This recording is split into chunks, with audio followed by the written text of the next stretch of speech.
Hola, durante esta clase trabajaremos entonces viendo este video, deben de tomar nota en su cuaderno sobre la información que vamos a trabajar. Con eso terminaríamos entonces lo que corresponde al periodo sobre ácidos nucleicos. Es importante además que tengan en cuenta que este tema entrará en las evaluaciones finales, que deben ver el video hasta el final y lo deben ver en el horario que está establecido de clase, que es de 8:30 a 9:30, porque solo en ese momento deben registrar la asistencia y si lo hacen en otro momento no les validaré esta. Además, porque doy las indicaciones de cómo se aplicará la evaluación final la próxima semana. Estamos entonces viendo ingeniería genética. Estamos en la semana número 9 y el indicador de desempeño es 7 y 8. La fecha, junio 11. ¿Cómo surge? La ingeniería genética surge cuando los científicos comienzan a comprender, a interpretar y a detallar la estructura y funciones que tiene el ADN, así como la información que se está aportando en los procesos de reproducción de los organismos. Al identificar entonces que ese ADN tiene la información que finalmente van a llevar los genes de un organismo a otro y que le van a dar todas esas características para que cumplan las funciones de cada organismo y asimismo un aspecto físico que puede observable pues que tendrían los organismos. Buscan con esta información pues que ellos encontraron, han buscado modificarlos, aislarlos, analizarlos, transferirlos a otros organismos, han realizado diversos experimentos que les han permitido encontrar cómo pueden utilizar esos genes a favor de la humanidad, es decir, esa manipulación genética que se estaría ejerciendo, cómo generaría un beneficio. Así se van a proporcionar nuevas características a los organismos, no solamente por el hecho de concederle a un organismo un nuevo potencial, sino además por lo que eso impactaría a la sociedad en cuanto a la cura para algunas enfermedades. La ingeniería genética entonces va a ser una rama del conocimiento donde se van a aplicar diferentes técnicas de manipulación sobre los organismos, pero una manipulación que se va a ejercer sobre los genes, es decir, sobre el ADN de cada uno de los organismos. Se ha estudiado y tuvo mucho auge desde los 90 hacia acá, donde se han perfeccionado todas estas técnicas que le van a permitir entonces a los organismos ir adquiriendo esas nuevas características. Esa manipulación de los genes o de la ADN entonces se puede hacer eliminando fragmentos, es decir, eliminando genes que traen como consecuencia alguna enfermedad o un deterioro para la salud de los organismos. Se pueden duplicar segmentos de ADN para transferírselos a otro organismo que tenga deficiencia en ese gen en específico porque está alterado o tiene alguna mutación, para modificar el ADN y otorgarle entonces unas nuevas características y unas nuevas habilidades a los organismos finalmente, entonces sustituir y reemplazar los genes que están defectuosos en otro, o no solamente porque estén defectuosos, sino además porque se le quiere dar una característica adicional, que resista una planta, que pueda resistir unas heladas o que pueda resistir el ataque de una bacteria, en fin, muchas situaciones como esas. Los organismos modificados genéticamente, también conocidos como OMG o OGM, son todos los organismos a los que se les ha aplicado algún tipo de técnica de la ingeniería genética, lo que es muy diferente de hablar de transgénicos. Los transgénicos también son organismos que se han modificado genéticamente, pero la diferencia de estos radica en que en los organismos transgénicos se inserta o se transfiere un gen de otro organismo, de otra especie distinta. Ejemplo, se le inserta a la planta del maíz un gen que proviene de una bacteria y le otorga entonces una resistencia a las heladas o una resistencia a algunas plagas o una resistencia a unos herbicidas que se les agregan a las plantas para evitar que a su alrededor le crezcan malezas y otras cosas que pueden ser dañinas para ellos. Entonces hablamos de transgénicos cuando el gen que se está insertando pertenece a otra especie, y organismos modificados genéticamente cuando simplemente se están modificando por cualquier técnica de ingeniería genética, que vamos a ver que existen diversas técnicas y que además podría ser entonces simplemente modificarse un gen proveniente de la misma especie. Dado técnicas de la ingeniería genética para la producción de bienes y servicios en un área conocida como la biotecnología. Entonces la biotecnología va a implicar el empleo, la utilización de seres vivos con fines tecnológicos, es decir, con el fin de brindarle algún servicio a la humanidad. Y ahí vemos entonces cómo la ingeniería genética es lo que va a emplear la biotecnología para poder aprovecharse de esos recursos que serían los seres vivos y las modificaciones que podrían hacerse en ellos para hacer mejores producciones en cuanto a alimentos o para producir grandes cantidades de fármacos sin que eso genere unos costos demasiado altos.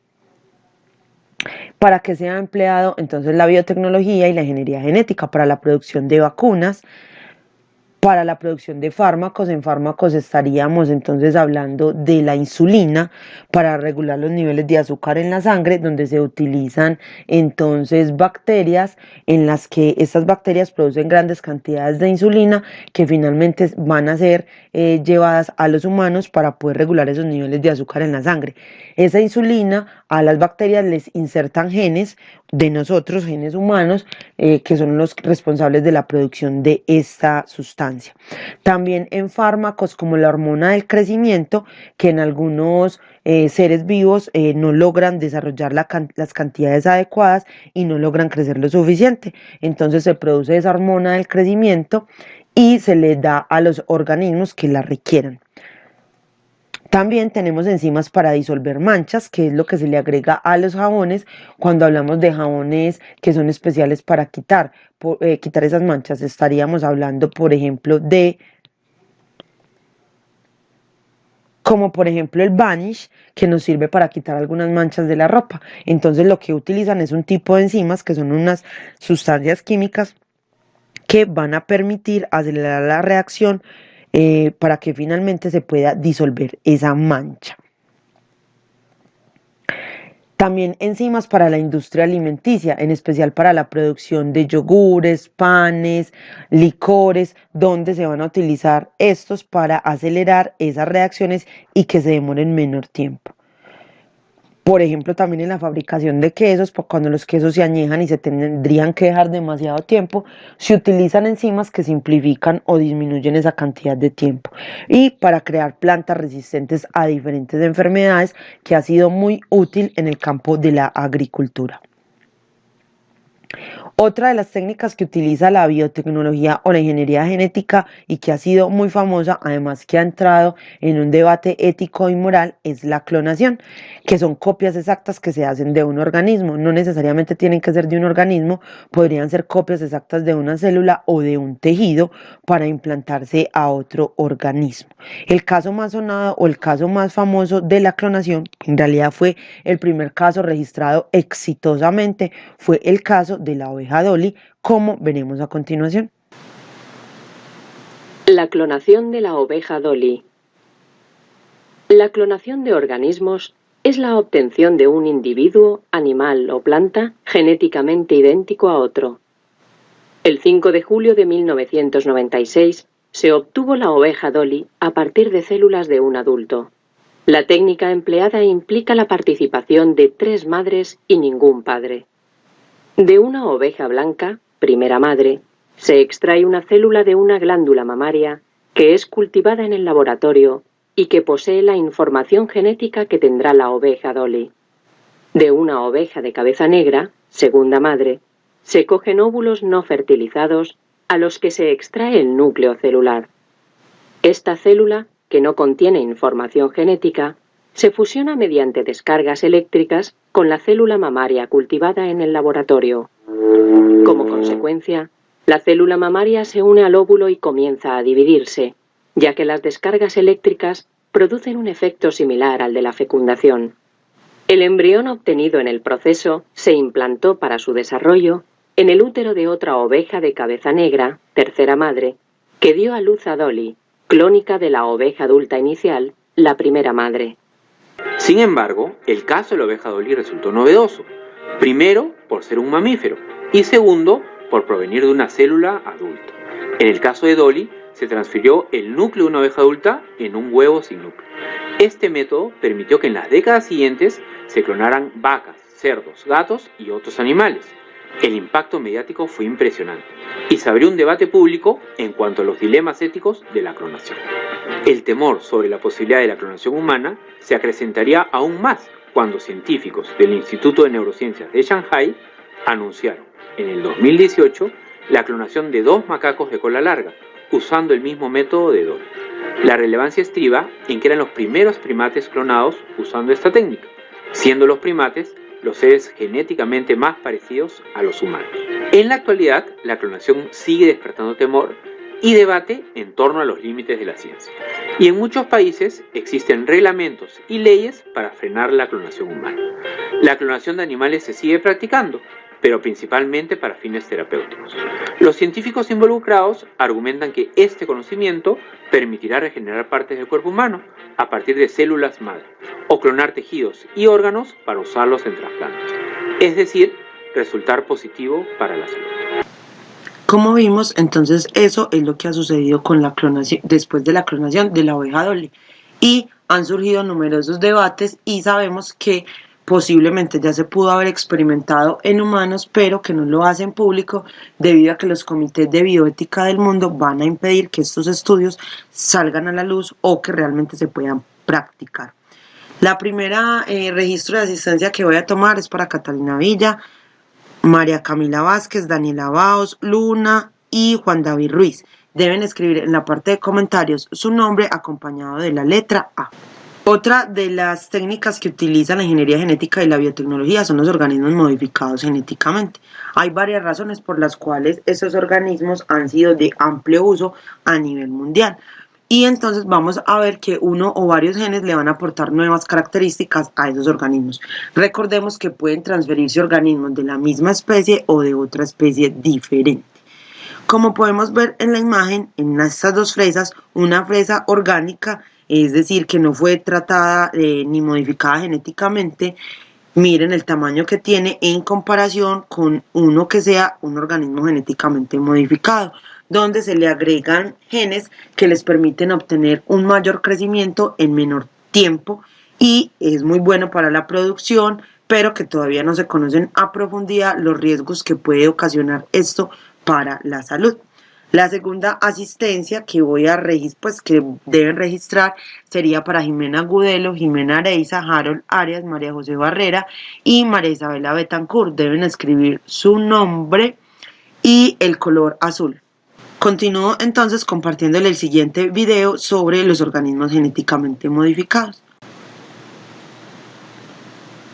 Una de las tecnologías actuales más polémicas es la ingeniería genética. ¿Son peligrosos los alimentos transgénicos? Sí, pero no por las razones que crees. Pero primero, ¿qué son los transgénicos? Los seres humanos hemos modificado plantas desde tiempos inmemoriales, seleccionando los frutos más deseables para cultivarlos y también cruzándolos para crear híbridos. Hemos logrado después de miles de años que el maíz y los plátanos, entre muchos otros, tengan el tamaño y el sabor actuales. Aunque se puede decir que se han modificado genéticamente, no son transgénicos. Para hacer una planta transgénica, se toma de una especie una porción de ADN y con una pistola genética se dispara en el núcleo celular de otra especie que lo integra en su propio ADN. Así, por ejemplo, puedes modificar una variedad de papaya para evitar que sea atacada por un virus. Además de la papaya, en el mundo se cultivan extensamente soya, algodón, canola y maíz transgénicos. Comer este ADN mutante no constituye un peligro en sí mismo. Nuestro sistema digestivo lo descompone igual que el de los otros alimentos, aunque algunos científicos piensan que alterar así el ADN puede traer consecuencias inesperadas.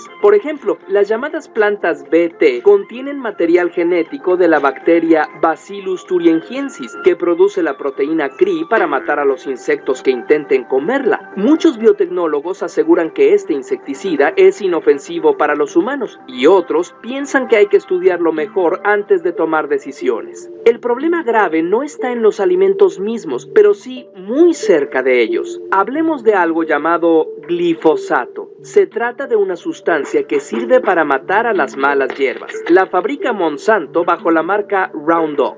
Es tan efectiva que mata a todas las plantas que toca, incluyendo las que quieres cultivar.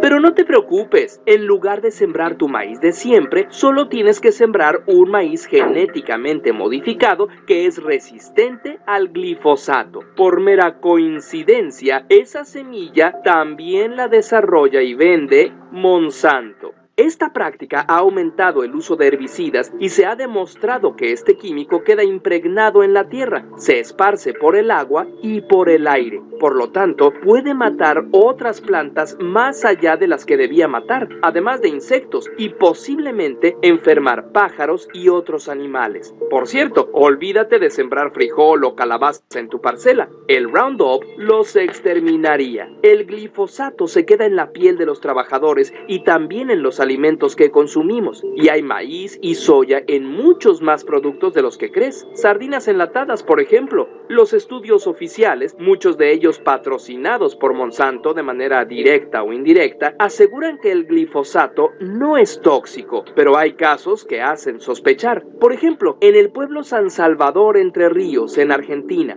donde el uso de glifosatos es extensivo, las tasas de cáncer son altísimas. Además, los pobladores reportan problemas neurológicos y malformaciones en recién nacidos. Bueno, pero por lo menos han aumentado las cosechas y los transgénicos están ayudando a resolver el hambre en el mundo, ¿verdad? Pues sucede que no. Los datos indican que en Estados Unidos, por ejemplo, no ha aumentado la cosecha de alimentos a partir de la introducción de transgénicos comparado con Europa, donde no se utilizan. Y en cuanto a acabar con el hambre, el problema no es de escasez de alimentos, sino que hay demasiada gente que no tiene dinero para comprarlos. Mientras tanto, solo 6 empresas controlan el mercado global tanto de agroquímicos como de biotecnología y gastan millones de dólares en cabildeo y publicidad para impedir que se les regule. En nuestra opinión, el problema más grave es social y económico. Los agricultores locales han trabajado por generaciones para obtener las mejores y más diversas variedades de su producto. Una empresa que imponga el cultivo de una variedad de la que ellos tienen la patente está poniendo en riesgo la biodiversidad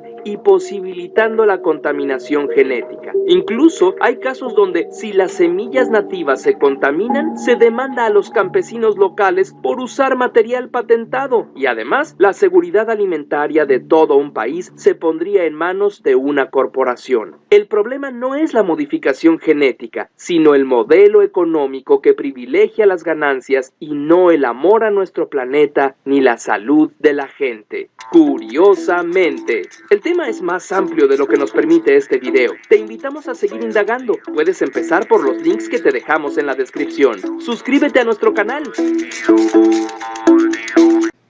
Acá voy a mencionar entonces a las otras personitas que deben de registrar su asistencia. Listo, entonces tenemos a Miguel Ángel Betancourt, Esteban Borges, Emanuel Cardona y Andrés Felipe Cartagena.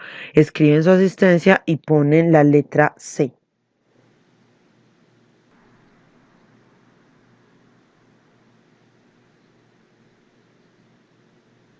Las implicaciones éticas. Entonces, el progreso puede aportar resultados capaces de aliviar algunos problemas de gran importancia, pero no se debe olvidar que la explotación comercial de las tecnologías requeridas solo está al alcance de unas pocas empresas multinacionales, lo que podría generar un alto impacto para la economía mundial y un impacto muy grande incluso sobre la salud, porque estas multinacionales no permiten hacer análisis profundos sobre los efectos que estos organismos modificados genéticamente puedan traer luego de su consumo.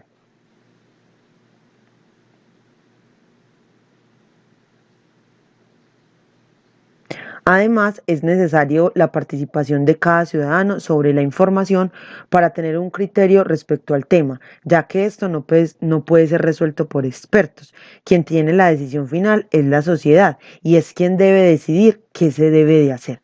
Por eso, siempre que nosotros vamos a los mercados, debemos de verificar si el producto que estamos comprando es un organismo modificado genéticamente y tenemos que decidir si realmente lo queremos comprar o no. Por eso, en la ley de Colombia es obligatorio que los productos estén marcados para que cada persona cuando vaya a comprarlos pueda tomar la decisión entonces si desea llevarlos o no.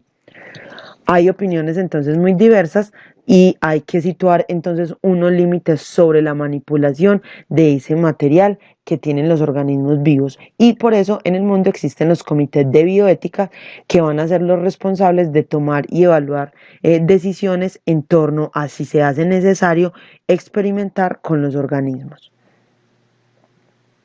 La otra clave para la asistencia sería Salomé Mejía, Mariana Montoya, Dana, Juan Camilo Muñoz, Samuel Muñoz y Kevin, escribiendo en los comentarios su nombre acompañados de la letra F.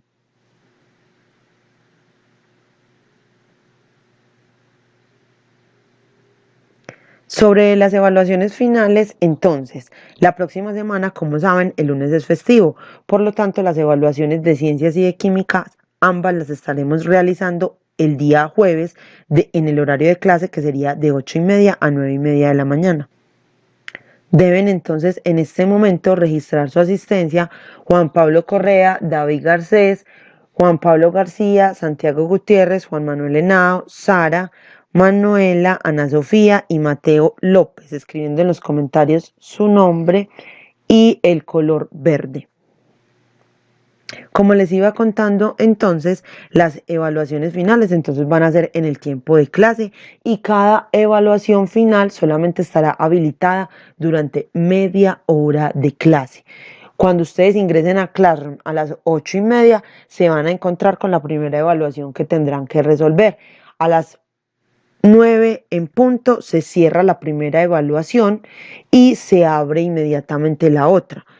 Entran, hacen la otra de 9 a 9:30 y a las 9:30 la cierro. Es muy importante que lean muy bien las indicaciones que se estarán dando, ya que habrán evaluaciones distintas. Entonces, espero que no se generen confusiones entre ustedes. Recuerden que deben repasar muy bien para que este tiempo sea productivo y en realidad puedan resolver la evaluación en ese tiempo. La evaluación sí está diseñada para que usted la resuelva en ese tiempo, siempre y cuando usted haya estudiado, porque si usted no estudió y apenas en ese momento va a ir a buscar la información que se les está solicitando, ahí va a perder todo el tiempo. Recuerden que este tema que acabamos de ver también ingresa en la evaluación. La última asistencia corresponde a Laura, Nicolás, Miguel Ángel Ríos y Mateo Ruiz, quien deben de poner en comentarios su nombre acompañado de la letra G. Espero entonces que repasen bastante, muchas gracias y espero que les vaya muy bien en las evaluaciones. Chao.